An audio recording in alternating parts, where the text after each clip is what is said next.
UFC 325, Alexander Volkanovski versus Diego Lopez Tuas this past weekend. I thought it was a pretty good card. I went 5 for 5 on my main card predictions and 7 through 9, including the prelims. But we're going to be going through each fight, giving my breakdown, and comparing it to what I thought would happen. Let's get into it. First fight on the prelims and the first loss for me was Jonathan Mikhailov versus Oban Elliott, and I originally picked Oban Elliott to win a decision.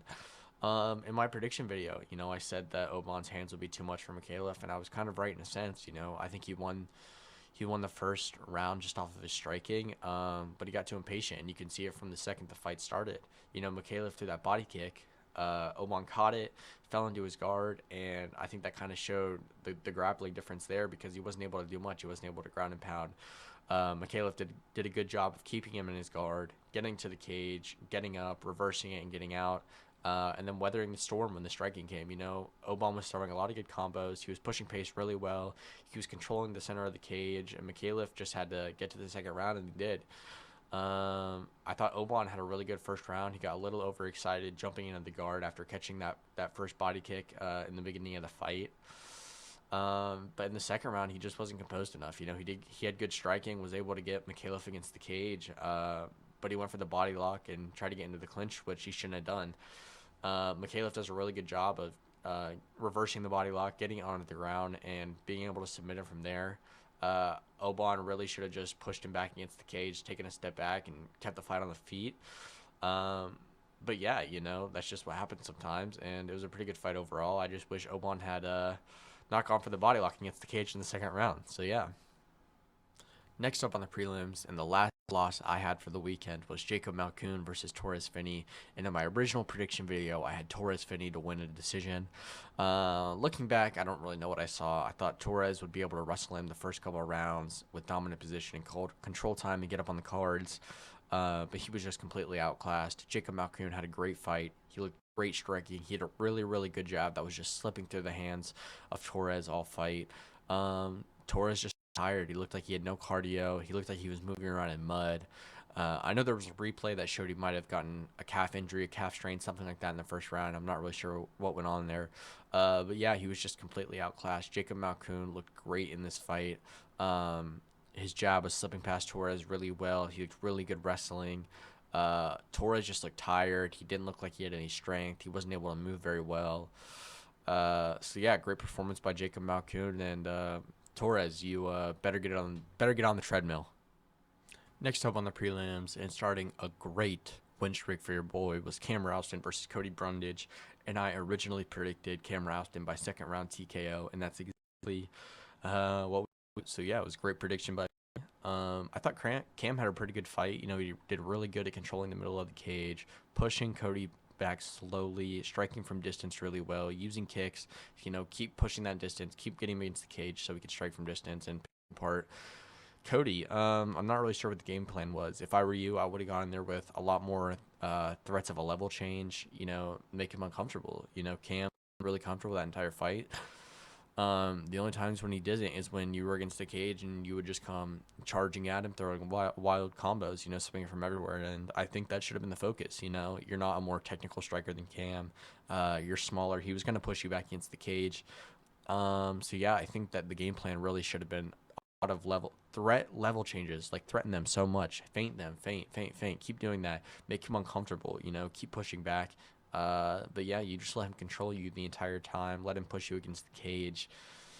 So yeah, I think it was a great fight by Cam. He did a really good job on the ground, getting dominant position back, and finishing with the ground and pound.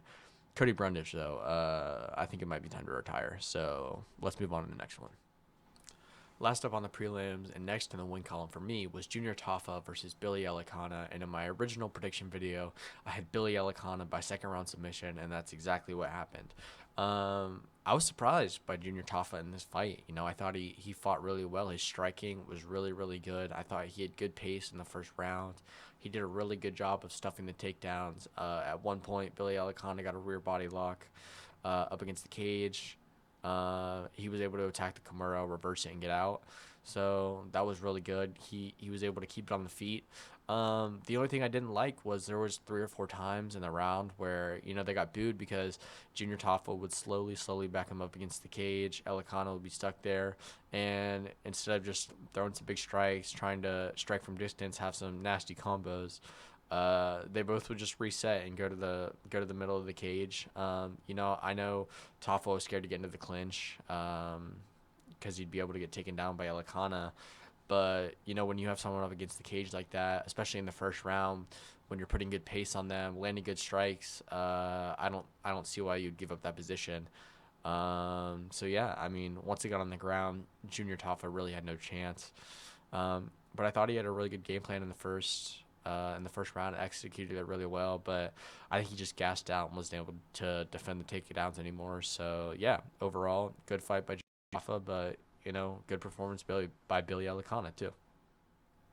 First up on the main card, and another win for me was Quillen Salkeld versus Jamie Malarkey, and I had Quillen Salkeld. I think by TKO. Honestly, I thought he would. I knew his grappling was good, so I thought he would get Jamie to the ground and win with ground and pound. But he had a really nice submission. I think it was a rear naked choke. I'm not sure if that's what it was exactly, but yeah, I was really impressed with Jamie Malarkey in this fight. Honestly, uh, Quillen got those first couple leg kicks in the beginning of the first round, shot a good takedown, got back control against Jamie, and then Jamie, to my surprise, he was able to get to the cage, get up in the clinch, reverse it, and put Quillen against the cage and held him there for a minute until they got separated, and Quillen landed a nice elbow. But yeah, I was impressed with Jamie. Even in that second little scramble they got in, he was able to hold Quillen against the cage. But Quillen's grappling was just too much. He had that really good throw after he reversed the cage control and was able to submit Jamie from there. Quillen looks so good. I mean, this kid is legit. He's really good striking, really good grappling, really good cardio. He's just a really good all-around fighter. Like I said in my prediction video, he's really good at being able to switch from striking to wrestling to grappling and jiu-jitsu. Yeah, I mean, Jamie put up a better fight than I thought he would, especially in the wrestling and the grappling. But yeah, Quillen's super good, and I think he gets a top 15 matchup next. So I'm excited to see what's next for him, and let's move on to the next fight. Next up on the main card, and another correct prediction for me, was Tai Tuivasa versus Taliesin Teixeira, and this was an absolute barn burner of a fight. The first round, Tai got a couple good leg kicks in that first exchange. Then Taliesin, shot the takedown and just won the round with dominant position and control time. Moved to the second round. Some more good exchanges before Taliesin shoots another takedown to do the same thing he did in the first. I will say, before he shot that takedown in the second round, Tai Tuivasa completely dropped his hands, and he could have knocked him out if he kept swinging instead of shooting the takedown. But he won the fight regardless, so it doesn't really matter. Moving on to the third round, Tai Tuivasa and Taliesin Teixeira were absolutely gassed. That's Taliesin Teixeira's longest fight of his career. Before this, it was 36 seconds, so I don't really blame him for not having his cardio up to par. But Tai Tuivasa, you went to a decision in your last fight and you lost. I don't understand how this could happen again. I mean, the third round, you have Taliesin at the cage. He's not defending himself. He is completely gassed. All you have to do is throw 2 or 3 more punches and knock this dude out. I mean, there was multiple times you could have done it. Your cardio just wasn't up to par, so we got to get that fixed. Taliesin, good win against an opponent ranked higher than him, I believe. So yeah, we'll see what's next for him. Hopefully he gets his cardio up, but I'm not super worried about it. It was his first fight, past 36 seconds, so there's going to be some getting used to things. But yeah, I'm excited to see what's next for him. Let's move on to the next fight. Next up on the main card, and another correct prediction for me, was Rafael Fiziev versus Mauricio Rufy. And I picked Mauricio Rufy by knockout. He won by TKO, but this is a really, really great performance. This is just how this dude fights.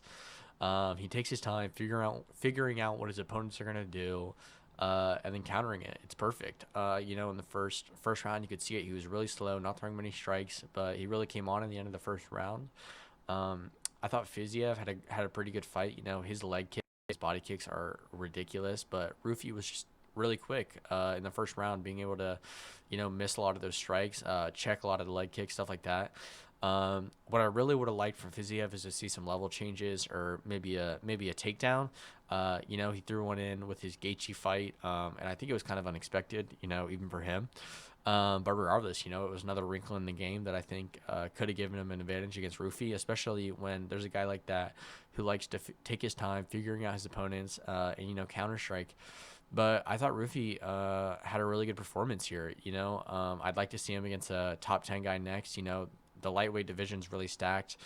Maybe a Dan Hooker fight would be fun. So, yeah, I'd like to see where we go from here. But it was a great performance by Rufi. I'm excited to see what Fiziev has next. I'd like to see him come back and get another good fight. So, yeah, let's move on to the next fight. In the final fight on the main card before we get to the main event was Dan Hooker versus Benoit Saint Denis. And in my prediction video, I said Benoit Saint Denis by submission, and that's exactly what happened. Honestly, I was really impressed by Dan Hooker in the first round. He did a really good job at keeping consistent pressure. Body kicks were really hurting Benoit. He stuffed the first takedown attempt by Benoit in the first round.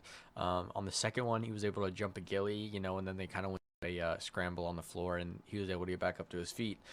But yeah, I was impressed by Dan in the first round. I thought he did a good job of stopping the takedowns of Benoit, keeping the fight on the feet, using his strikes and his reach to his advantage. But the second round, he was kind of toast. You know what I mean? Once Benoit was able to rest, get his composure, reset, all he had to do was get Dan Hooker down. And, I am impressed with how durable Dan Hooker was in the second round. He took an absolute beating, and he almost made it through. But, yeah, Benoit is just too dominant. I'm excited to see who he is next. I think an arm-on would be interesting. Dan Hooker, I'd like to see him fight Fiziev just because they're both interesting strikers. I think it would be a good fight. So, yeah, let's move on to the main event. And now, to end off my string of perfect predictions, we have Alexander Volkanovski versus Diego Lopez 2, and I picked Alexander Volkanovski by decision, and that is exactly what we got. Diego Lopez just had no urgency in this fight. You could see it in the first round. He was able to see the leg kicks and the calf kicks from Volkanovski a lot better. He was able to move back, get out of the way. He wasn't taking as much damage on the legs as he was compared to the first fight, but he was just too timid, this entire fight. Going into the fifth round especially, you know what I mean? It's like you look at the judges' cards and you're like, okay, it could be 3-1 right now. It could be 2-2, but regardless, I need to win this round. And you let the man sit on your face and celebrate. So yeah, I don't know what the lack of urgency that was there from Diego Lopez. I don't really get that. I wish he would have pushed pace a little more. When you're down on the cards or it's a close fight, you can't leave it up to a decision. So you got to go out there and you got to make something happen. Volk, he did a really good job of circling around Diego. In the fight, he was circling to the right. He said Diego did a good job of cutting off the cage, so he wanted to change in this fight, start going the other way. So yeah, Volk had a great game plan. He was able to strike really well, and then he won with the wrestling and his grappling ability. Yeah, I just feel bad for Diego. I wish he would have had more urgency and more pressure. I don't understand in a fight like that where it's like you've lost to him before in the same fashion. You needed more pressure. Like, yeah, I don't know. It was a great show by Volk, great performance. Diego's a great fighter. I don't really know where he goes from here. Being 0-2 to the champ isn't good, especially when Volk says he's going to be around for a while, or at least, 3-4 more fights. That can take a toll. So, I don't know. Maybe move up a weight class, see if his power can translate or if his power gets any better. Diego's a great fighter, so it's just going to be hard for him to get another rematch with Volk. But yeah, regardless, it was a great fight, decent card overall. Yeah, I'm excited to see what we got next. Thank you so much for watching. Please leave a like and subscribe if you enjoyed the video. Hopefully we should have a UFC Fight Night Prediction video out before the end of the week. So I appreciate all the support. Have a great day.